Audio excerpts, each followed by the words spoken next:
Hello दोस्तों। तो हम आज वैद्युत धारा के चुंबकीय प्रभाव में आगे कंटिन्यू करेंगे, ठीक है।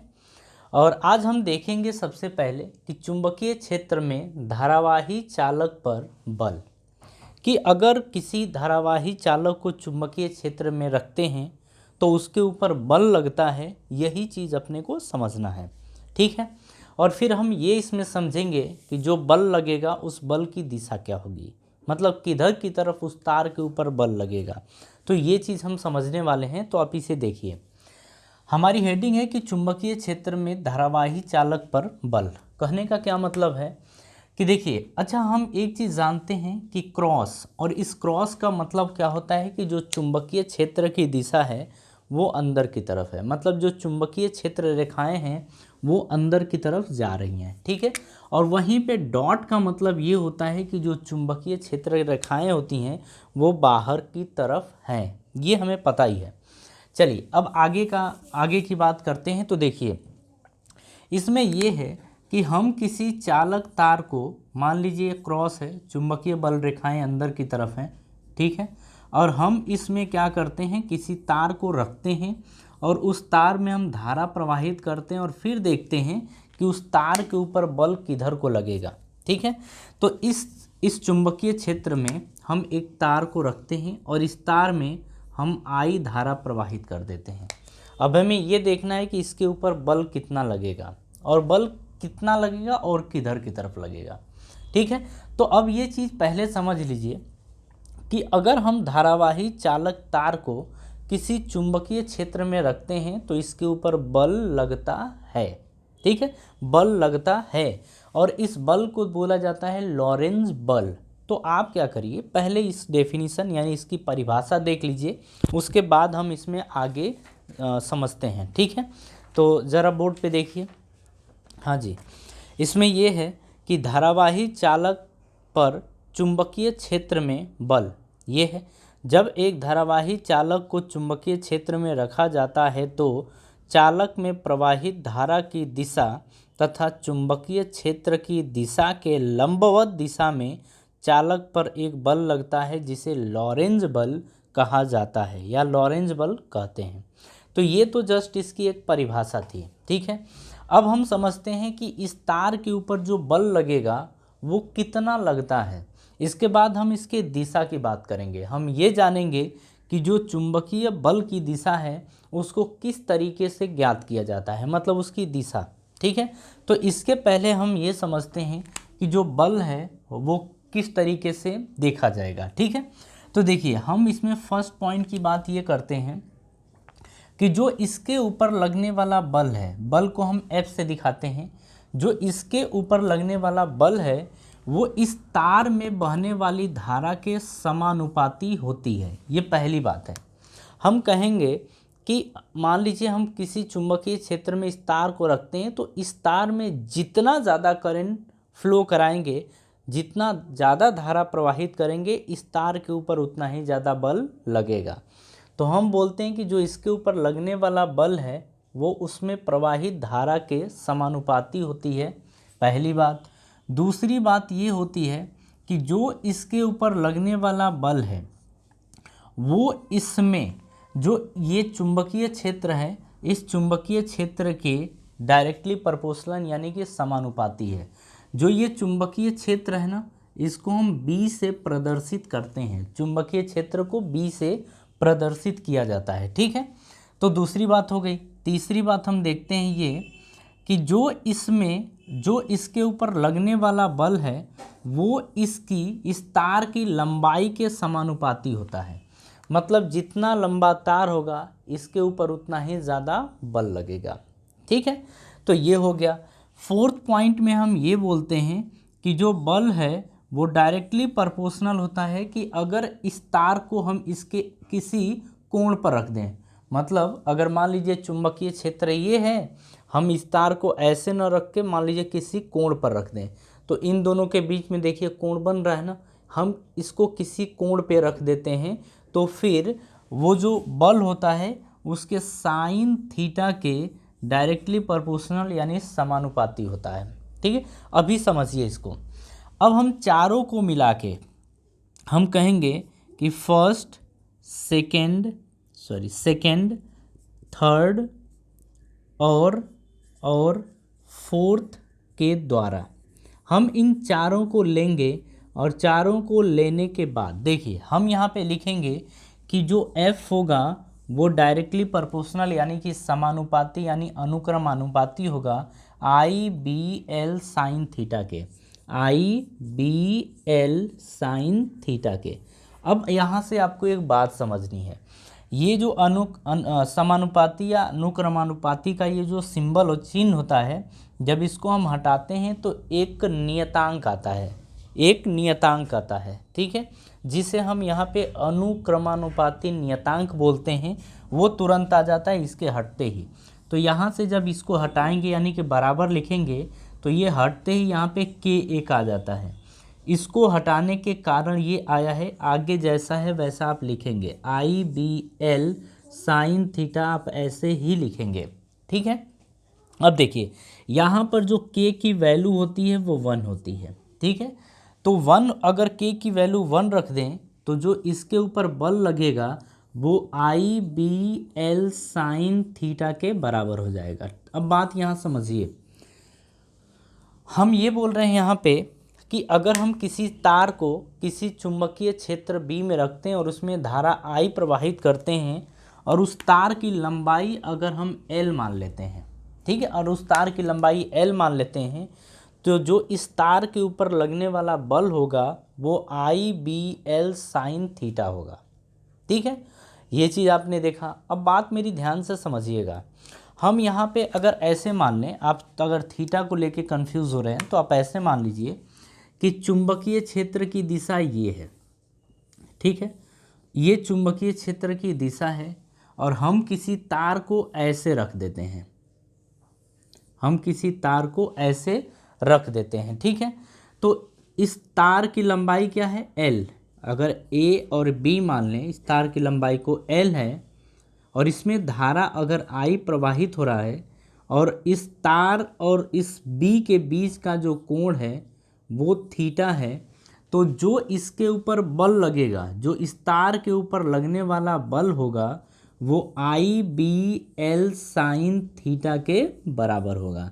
यही चीज़ हम आपको समझा रहे थे कि तार और चुंबकीय क्षेत्र के बीच का जो कोण होगा थीटा, उसे आप यहाँ पर रखेंगे, ठीक है। बात समझ में आ गई इतनी? तो देखिए ये हो गया इस तार के ऊपर लगने वाला बल।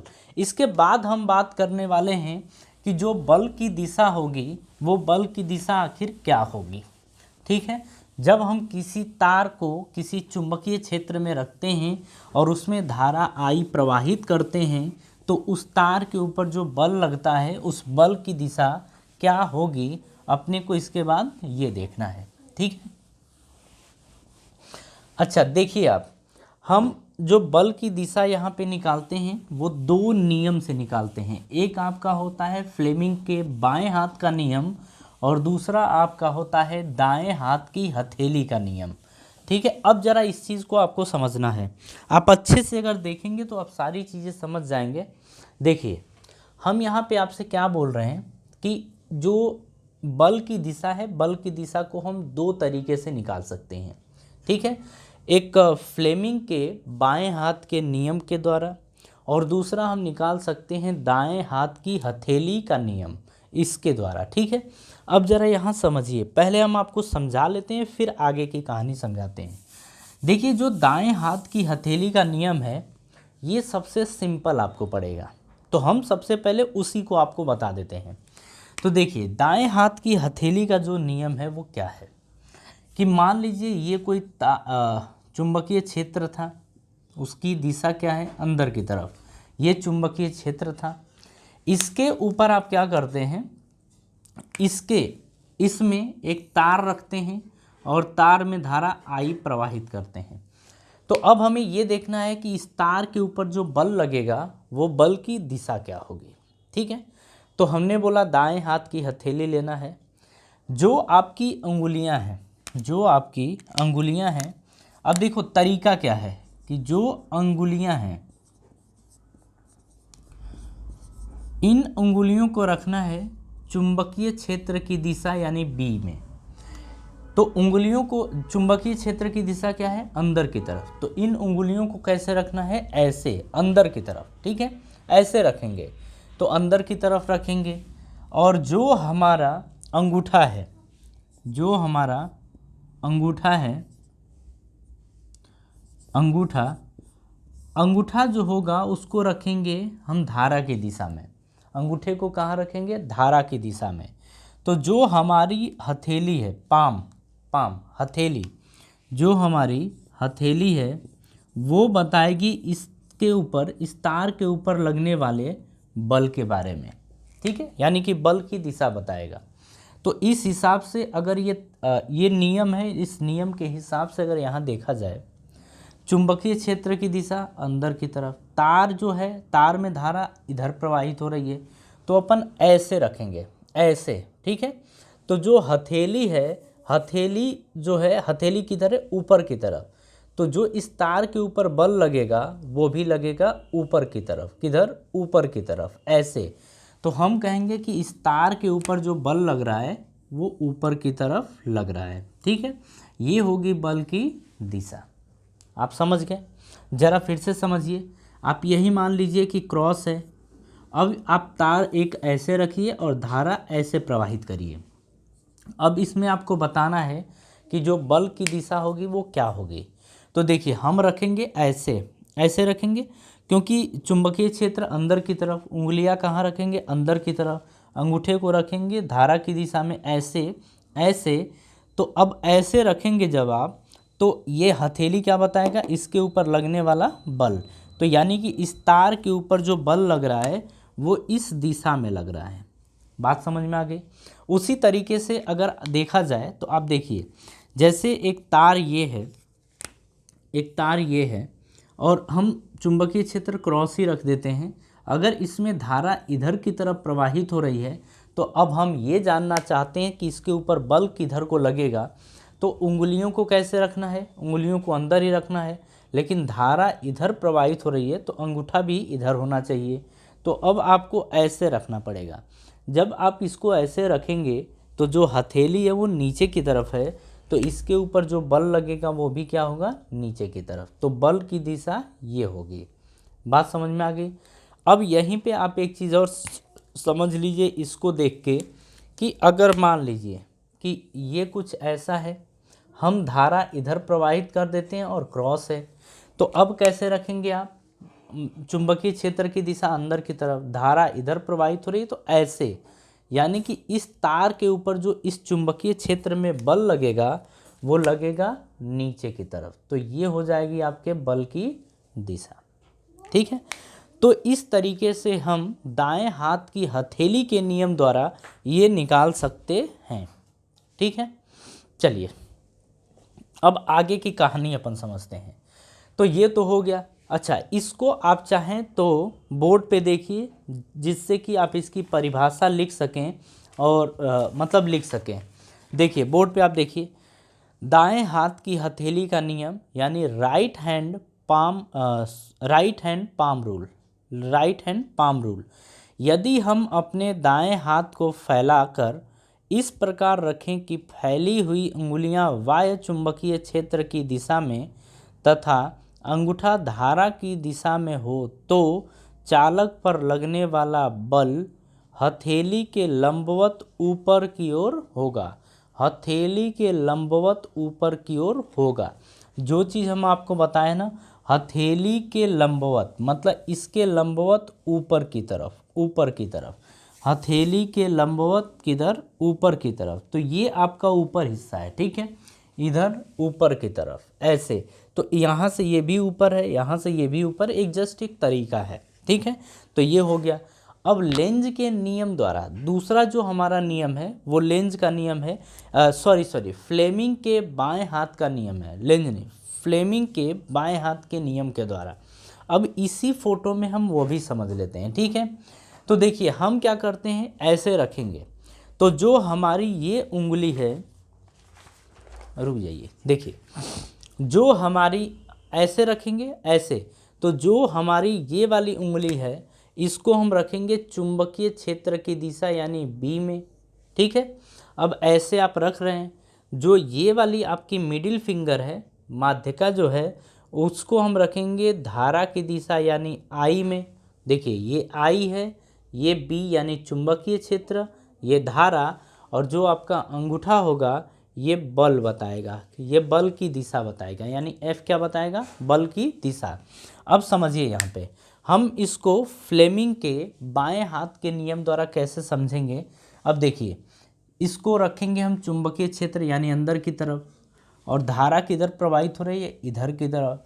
जो अंगूठा किधर है, ऊपर की तरफ, यानी अंगूठा बताएगा कि इसके ऊपर बल किधर को लग रहा है, ठीक है। यहाँ से आप समझ सकते हैं, यहाँ से तुरंत ऐसे कर देंगे, चुंबकीय क्षेत्र जो धारा प्रवाहित हो रहा है इधर की तरफ, तो जो ये उंगली है, माध्यिका है, वो इधर होना चाहिए। तो आप रखेंगे ऐसे, तो अंगूठा किधर जा रहा है, नीचे की तरफ, तो बल इसके ऊपर किधर लगेगा, नीचे की तरफ। अब आप एक बात समझ लीजिएगा, जब आपको क्रॉस दिया हो यानी कि चुंबकीय क्षेत्र की दिशा अंदर हो तो ऐसे पता करेंगे, और मान लीजिए कि आपको डॉट दिया होता तो आप इसके तुरंत अपोजिट यानी उल्टा कर दीजिएगा। क्या कर देंगे, उल्टा कर देंगे। आप ऐसे मान लीजिए अगर यहाँ डॉट दिया होता, यहाँ डॉट दिया होता, तो आपको सब कुछ बाहर रखना होता, मतलब आप कुछ ऐसे सोचते इस तरीके से कि धारा ये आपकी प्रवाहित किधर हो रही है, इधर की तरफ, धारा किधर, इधर की तरफ, ठीक है। तो आप ऐसे तो रख नहीं सकते, ऐसे तो रख नहीं सकते, अब बाहर की तरफ रखना पड़ेगा, बाहर की तरफ। तो देखिए जो चुंबकीय क्षेत्र की दिशा है वो बाहर की तरफ है, धारा जो प्रवाहित हो रही है इधर की तरफ, यानी ये उंगली इधर की तरफ है, तो इसके ऊपर बल किधर लगेगा, ऊपर की तरफ। तो अगर यही डॉट होता तो ये जो बल आप नीचे की तरफ बनाए हैं ना, ये नीचे की तरफ नहीं ऊपर की तरफ लगता, ठीक है। अगर यहाँ पे भी यही देखते कि अगर ये डॉट होता तो बल इधर नहीं लगता, फिर बल इधर लगता। हो सकता है कि आप बातें समझ गए हों, ठीक है। तो जो आपके फ्लेमिंग के बाएं हाथ का नियम है उसे भी आप परिभाषा के रूप में समझ लीजिए। देखिए क्या दिया गया है कि फ्लेमिंग का बाएं हाथ का नियम, फ्लेमिंग्स लेफ्ट हैंड रूल, यदि हम अपने बाएं हाथ का अंगूठा तथा उसके पास वाली दोनों अंगुलियों को इस प्रकार फैलाएं कि तीनों परस्पर लंबवत हों, यदि अंगूठे के पास वाली उंगली यानी कि इसकी बात कर रहा है, इस वाले फिंगर की, अंगूठे के पास वाली उंगली चुंबकीय क्षेत्र की दिशा तथा दूसरी उंगली विद्युत धारा की दिशा को प्रदर्शित करे, दूसरे वाली उंगली यानी माध्यिका की बात कर रहा है, ठीक है, करे, तो अंगूठा चालक पर लगने वाले बल की दिशा को बताएगा। आप समझ गए। चलिए अब देखिए इसके बाद हम बात करेंगे कि इनमें कुछ क्वेश्चंस हैं, ठीक है। इन क्वेश्चंस के ऊपर हम कुछ बहस करेंगे, इन क्वेश्चंस को समझेंगे कि कैसे इस क्वेश्चन का आंसर निकलेगा।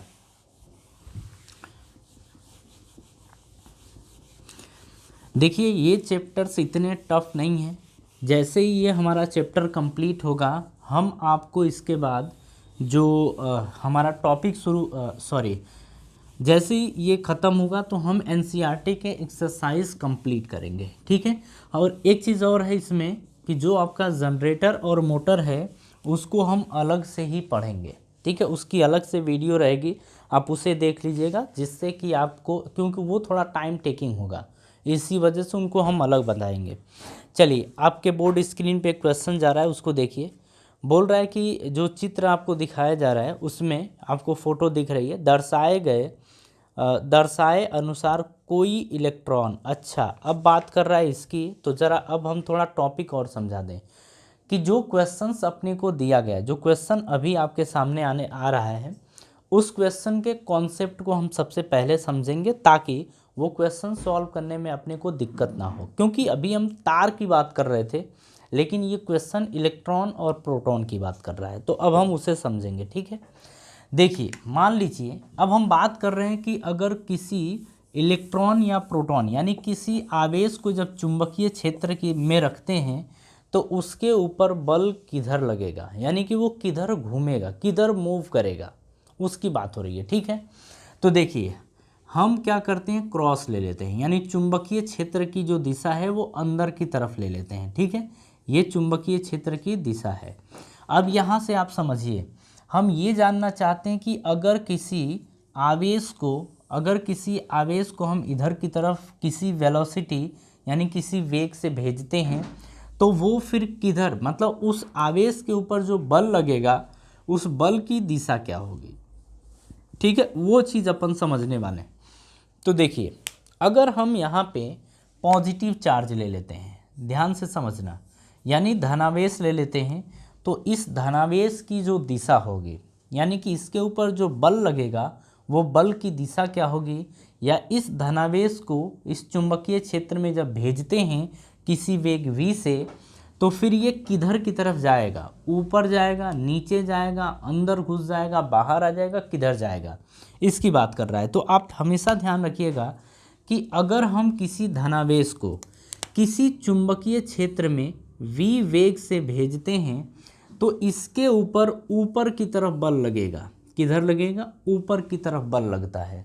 लेकिन अगर वहीं पे किसी ऋणावेश को v वेग से फेंकते हैं तो इसके ऊपर नीचे की तरफ बल लगता है। तो देखिए, जो धनावेश होगा अगर हम चुंबकीय क्षेत्र में रखते हैं तो ये ऊपर की तरफ जाएगा और ऋणावेश जो होगा वो नीचे की तरफ जाएगा। ठीक है, इसके भी कॉन्सेप्ट को आप समझ लीजिए। देखिए, जो ये होता है इसको आप दाएं हाथ की हथेली के द्वारा या राइट हैंड पाम रूल के द्वारा इसे आप समझ सकते हैं। कैसे, आप क्या करिए, जो आपकी उंगलियां हैं, उंगलियों को आप चुंबकीय क्षेत्र की दिशा में रखिए।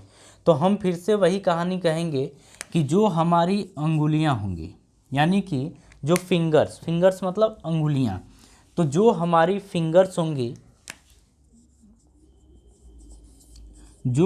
फिंगर्स होंगी उनको हम रखेंगे चुंबकीय क्षेत्र की दिशा यानी बी में। ठीक है, जो हमारा थंब होगा यानी अंगूठा, जो हमारा अंगूठा होगा उसे हम रखेंगे इसकी वेग की दिशा में, कि किस वेग, मतलब v वेग से जा रहा है लेकिन किधर जा रहा है, तो ये अंगूठे को रखेंगे वेग की दिशा में। जो हमारा हथेली होगा यानी कि पाम होगा, वो पाम हमें बताएगा इसके ऊपर लगने वाला बल। और देखिए, जो पाम होगा वो दो तरीके से बताएगा, एक पाम होगा और एक अपोजिट पाम होगा। अपोजिट पाम का मतलब उल्टा, अपोजिट पाम। तो एक सीधा और एक उल्टा की बात करते हैं। जैसे ये पाम हो गया और इसको बोलेंगे अपोजिट पाम, ये पाम और इसको अपोजिट पाम, मतलब ये पाम तो ये विपरीत पाम। ठीक है, तो अब मतलब सीधी हथेली और उल्टी हथेली की बात हो रही है। तो अगर हम बात करते हैं कि इसके ऊपर बल लगेगा, तो देखिए हम अपोजिट पाम और पाम की बात कर रहे हैं। तो जो बल लगेगा वो दो तरीके से लगेगा। यहाँ से इसको हटाते हैं और यहाँ से बात करते हैं कि जो बल लगेगा वो पाम और अपोजिट पाम पे कब लगेगा। तो देखिए, हम बोलेंगे कि जो पाम यानी कि हथेली की तरफ, यानी सीधी हथेली की तरफ, जो सीधी हथेली है वो धनावेश पर लगने वाले बल को बताएगी, और जो अपोजिट पाम है यानी विपरीत हथेली है वो निगेटिव आवेश यानी निगेटिव चार्ज पर लगने वाले बल की दिशा को बताएगा। ठीक है, अब यहाँ से समझिए चार्ज कैसा था, पॉजिटिव यानी धनावेश। तो हम ऐसे ही रखेंगे ना, उंगलियां चुंबकीय क्षेत्र की दिशा में, जो थंब होगा वो इसके वेग को बताएगा। तो ऐसे ही ऐसे, तो जो पाम होगा वो धनावेश पर लगने वाले बल की दिशा को बताएगा, और जो अपोजिट पाम होगा वो ऋणावेश पर लगने वाले बल की दिशा बताएगा। आप बात समझ पाए? तो इस तरीके से हम इसका आंसर निकाल सकते हैं। ठीक है, अब जो हमारा क्वेश्चन है, अब वो क्वेश्चन जरा आप समझ लीजिए, वो तुरंत आपको समझ में आ जाएगा।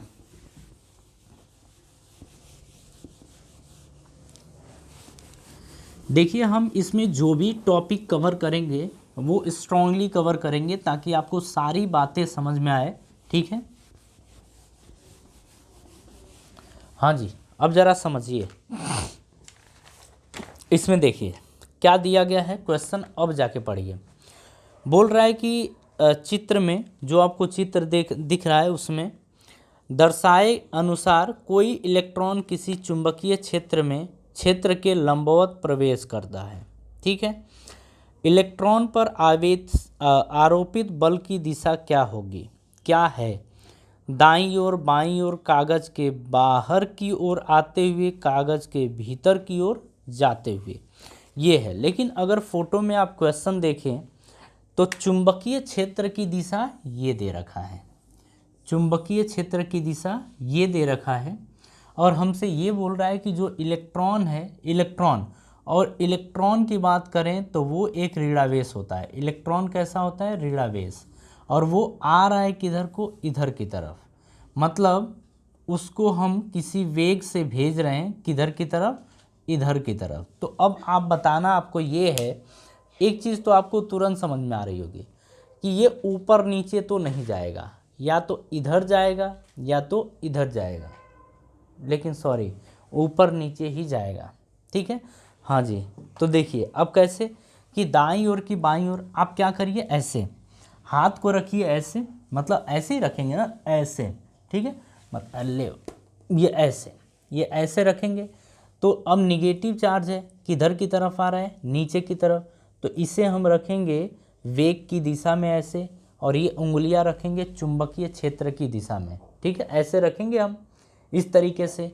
अब निगेटिव चार्ज है ना, यानी कि ऋणावेश है, तो पाम तो होगा नहीं, अपोजिट पाम होगा, यानी कि किधर की तरफ जा रहा है? अंदर की तरफ। किधर की तरफ? अंदर की तरफ। तो इसमें जो ऑप्शन है डी, वो डी करेक्ट है। करेक्ट है।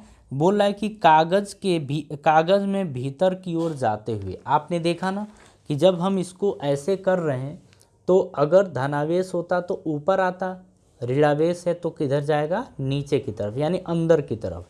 तो यही बोल रहा है कि कागज के भीतर की ओर जाते हुए। ठीक है, चलिए ये चीज़ समझ में आ गया। नेक्स्ट क्वेश्चन देखिए, इसके बाद और भी कुछ क्वेश्चंस हैं, हम उनकी बात करेंगे। ये सब एनसीईआरटी के क्वेश्चंस हैं। देखिए नेक्स्ट क्वेश्चन बोल रहा है कि किसी प्रोटॉन का निम्नलिखित में से कौन सा गुण किसी चुंबकीय क्षेत्र में मुक्त गति करते समय परिवर्तित हो जाता है? यहाँ एक से अधिक उत्तर हो सकते हैं। देखिए यहाँ पे क्या बोल रहा है कि किसी प्रोटॉन का निम्नलिखित में से कौन सा गुण चुंबकीय क्षेत्र में मुक्त गति करते समय। अब बात समझिए कि अगर हम किसी चुंबकीय क्षेत्र में किसी प्रोटॉन को भेजते हैं, किसी प्रोटॉन को, प्रोटॉन का मतलब पॉजिटिव चार्ज, और जब पॉजिटिव चार्ज को हम भेजेंगे किसी वेलोसिटी, किसी वेग v से, तो परिवर्तन क्या होगा? तो देखिए जैसे ही इसमें जाएगा, जैसे ही इस चुंबकीय क्षेत्र में जाएगा, ये तुरंत अपनी दिशा बदल देगा, अपनी दिशा बदल देगा। अब आप बात समझिए, तो दिशा बदल दिया, तो पहले जो v से जा रहा था तो दिशा बदल दिया, और बदलने का मतलब परिवर्तन किस में हो गया? वेग में। किस में परिवर्तन हो गया? वेग में। लेकिन अगर इसकी चाल की बात करें तो v वेग से यहाँ था, यहाँ से v वेग से चला था, तो यहाँ पर भी v वेग ही होगा, सॉरी जो उसकी चाल होगी वो v होगी। अगर यहाँ से v चाल से चला था तो यहाँ पे भी चाल v ही होगी। क्यों? अब जरा समझिए, जो चाल होती है वो अदिश राशि होती है। कैसी राशि होती है? अदिश। ये अदिश राशि है। अदिश राशि में क्या होता है? इसमें दिशा में आप चाहे कितना भी बदल दें, लेकिन जो उसका परिमाण होगा, परिमाण वो सेम होगा। तो चाल तो बदली नहीं, इसका मतलब ये ऑप्शन गलत है। दूसरा, अच्छा इसमें हमसे बोला क्या था कि किस में परिवर्तन, मुक्त क्षेत्र में क्या परिवर्तित हो जाएगा? तो देखिए अगर ऑप्शन की बात करें तो पहला द्रव्यमान दे रखा था, तो ए में द्रव्यमान, तो द्रव्यमान में कोई भी परिवर्तन नहीं होगा। मतलब द्रव्यमान जो था उस प्रोटॉन का द्रव्यमान उतना ही रहेगा। ठीक है, लेकिन अगर चाल की बात करें तो चाल भी वही रहेगी, चाल भी बदलने वाली नहीं है। लेकिन अगर हम बात करें सी की, तो सी में बोला है संवेग, लेकिन इसके पहले हम समझ लेते हैं वेग को, यानी डी ऑप्शन को। डी ऑप्शन क्या दे रखा है? वेग। अब इसे समझिए, वेग में परिवर्तन होगा क्योंकि वेग जो है एक सदिश राशि है। देखिए इसके परिमाण में परिवर्तन नहीं हुआ। अगर v से चल रहा था तो v से ही चलेगा, लेकिन इसने अपनी दिशा बदल दी है। तो दिशा में परिवर्तन हो गया है, परिमाण में परिवर्तन नहीं हुआ है, लेकिन वेग एक सदिश राशि है, इसीलिए इसमें परिवर्तन होगा। और अगर संवेग की बात करें तो संवेग क्या होता है, द्रव्यमान गुणे वेग होता है। तो वेग जब बदल गया तो संवेग भी बदल जाएगा। तो ये भी ऑप्शन करेक्ट है। तो 2 ऑप्शन करेक्ट है, मतलब 2 में परिवर्तन होगा, संवेग और वेग में। ठीक है, चलिए।